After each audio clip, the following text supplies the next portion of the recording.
nacional y en esta oportunidad nos vamos a la Patagonia para conversar de la situación que atraviesan, conflictiva, particular y la consolidación de una nación dentro de nuestro país, por donde pasan los conflictos y las cuestiones legales que actualmente pueden o no regular una situación como esta. Estamos con nuestro especialista Guillermo Chas. ¿Cómo estás, Guillermo? Al gusto de saludarte. Muy buenas tardes ya.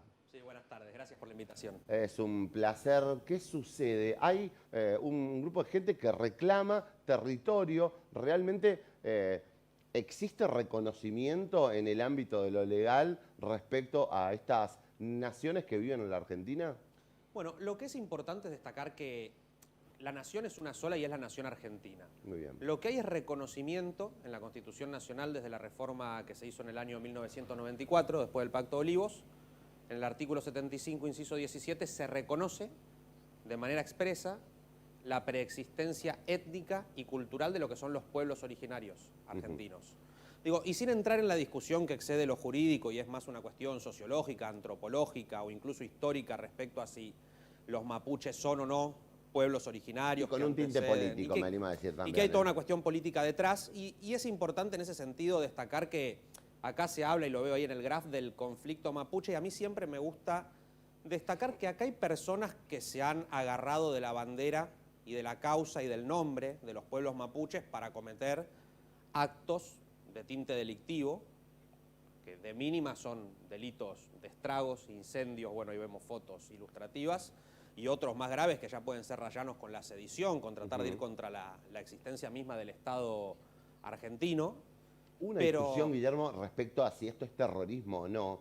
¿Qué requiere para que tenga ese carácter, este tipo de acciones, que algunos la entienden como política, pero que claramente apuntan a generar miedo? No, nosotros a nivel nacional tenemos definido una ley en el orden nacional que justamente regula los actos de terrorismo en línea con lo que establece la Organización de las Naciones Unidas para actos que mediante lo que es sembrar el terror en la comunidad busquen atentar de alguna forma contra el orden institucional establecido.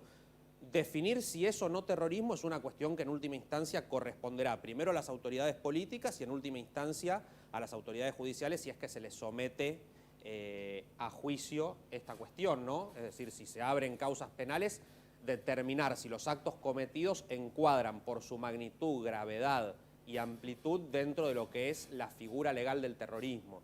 Pero lo importante acá es destacar que nuestro país es vanguardista porque, digo, desde el año 1994 reconoce la preexistencia de los pueblos originarios, entre los cuales eventualmente pueden estar los mapuches, y le manda al Congreso de la Nación, hablábamos del artículo 75, ese artículo de la Constitución justamente establece las competencias del Poder Legislativo del Congreso, le manda dictar leyes que regulen este derecho. O sea, porque todos los derechos que están reconocidos por nuestra Constitución Nacional, dice el artículo 14 de la Carta Magna, se ejercen conforme las leyes que reglamenten su ejercicio. ¿Qué significa esto? Que los derechos no son absolutos. ¿Se les reconoce la preexistencia a los pueblos originarios? Sí. ¿Se les reconoce el derecho a disponer de las tierras que tradicionalmente ocuparon y poseyeron? Sí.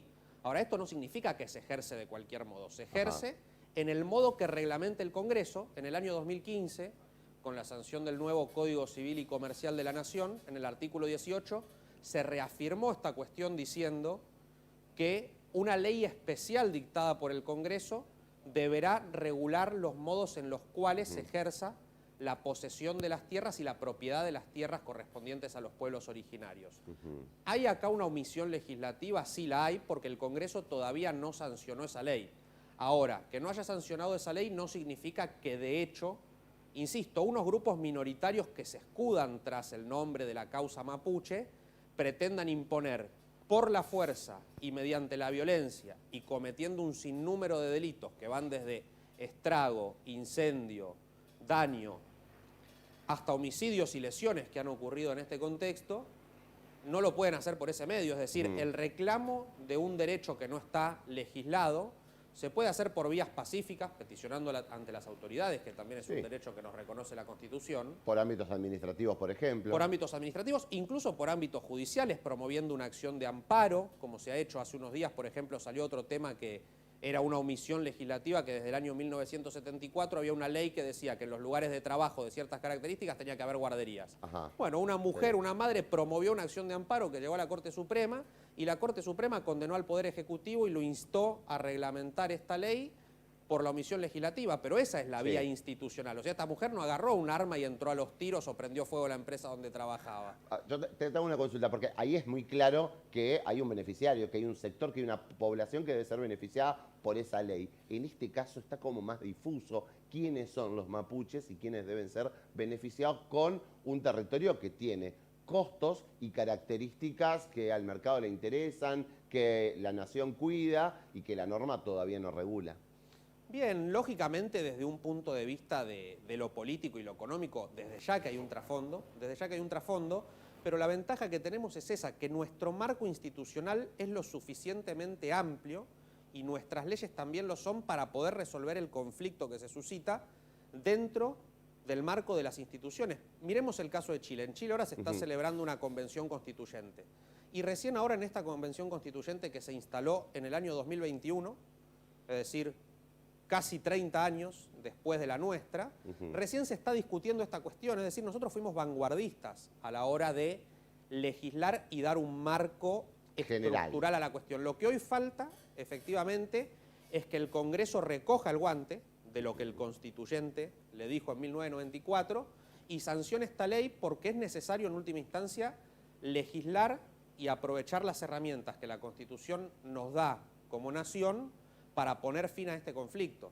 Pero lo que no se puede admitir bajo ningún punto de vista es que, insisto, grupos minoritarios, porque no son la nación mapuche o el pueblo mapuche, sino grupos que se autodenominan, y me hace acordar a esos países que se autodenominan República Democrática y Popular y no sé qué, y son todo lo contrario a lo que se autodenominan, y que utilizan eso como excusa para, mediante la violencia, y actos que podrían llegar a ser calificados de terrorismo en el marco de la legislación nacional y los tratados internacionales, imponer una agenda política y tratar de sacar tajada a una cuestión que claramente, incluso los mismos líderes y referentes de la comunidad mapuche han dicho que hay que buscar soluciones por otros medios de diálogo, de concordia, que no son ni la toma de las armas ni la comisión de actos vandálicos y delictivos. ¿Qué es lo que plantea este sector minoritario denominado RAM, que otros no reconocen, que es la resistencia ancestral mapuche? Ahora, te voy a poner un poquito en un brete porque te quiero consultar.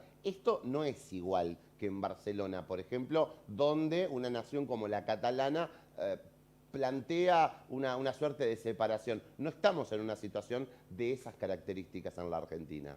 Por el momento no, los especialistas, y eso excede ya el marco del derecho y entra un poco en el análisis político, pero tomo la pregunta y puedo esbozar una respuesta.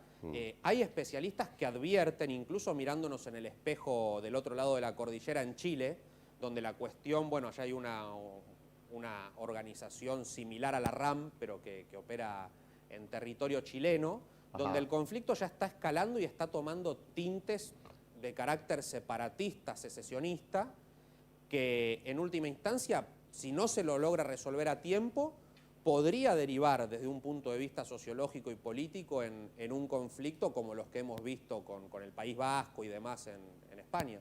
Por supuesto. Guillermo, ¿quién tendría que resolver en una instancia final un tema como este? Porque no tiene instancias administrativas instaladas, no hay un proceso jurídico más allá del reclamo político o este tipo de acciones que algunos tildan de terroristas, otros de sediciosas, pero que conmueven a la comunidad. No, acá la solución debería partir del Congreso de la Nación, tomar, insisto, recoger el guante y sancionar la ley que reglamente cómo los pueblos originarios ejercen la posesión y propiedad de sus tierras, y en caso de que eso no ocurra, quienes se consideren con derecho, incluso comunidades aborígenes que tienen personería jurídica reconocida, recurrir por la vía de la acción de amparo y por medios judiciales obtener el reconocimiento de su derecho. Ese sería el camino institucionalmente válido.